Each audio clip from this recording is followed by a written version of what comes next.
Well, there are always risk assets which benefit and which suffer. One should be clear about this one, but we remain very defensive towards traditional risk assets because, you know, the main global equity indices, they are dependent on central bank providing liquidity. Then, of course, on the growth outlook, on the corporate earnings outlook, and on investor sentiment. And all these trends are either topping or really negative.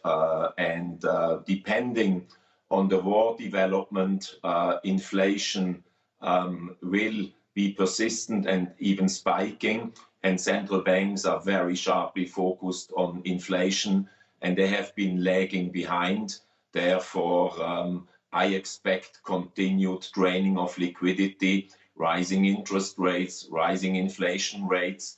And so far, we had the disruptions only on the supply side. It might spill over onto the demand side.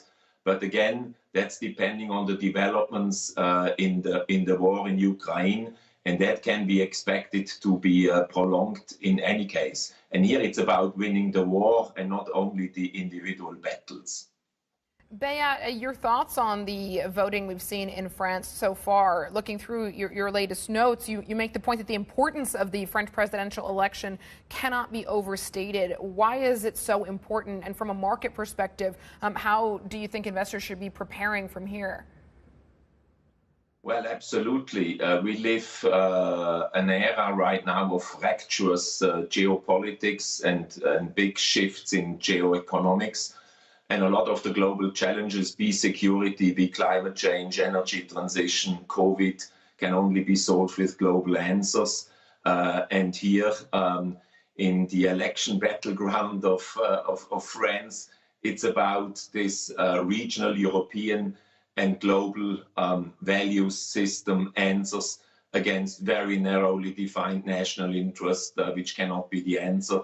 So quite frankly, I'm very relieved about yesterday's results, having the president in the lead.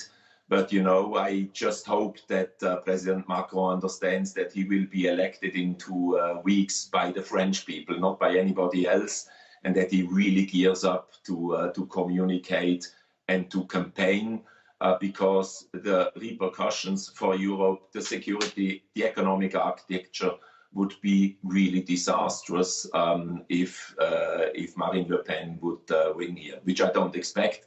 But we have been humbled before the last few years. And, you know, in an age of rising living cost, populism is rising its head again. So this is a challenge and it has to be done.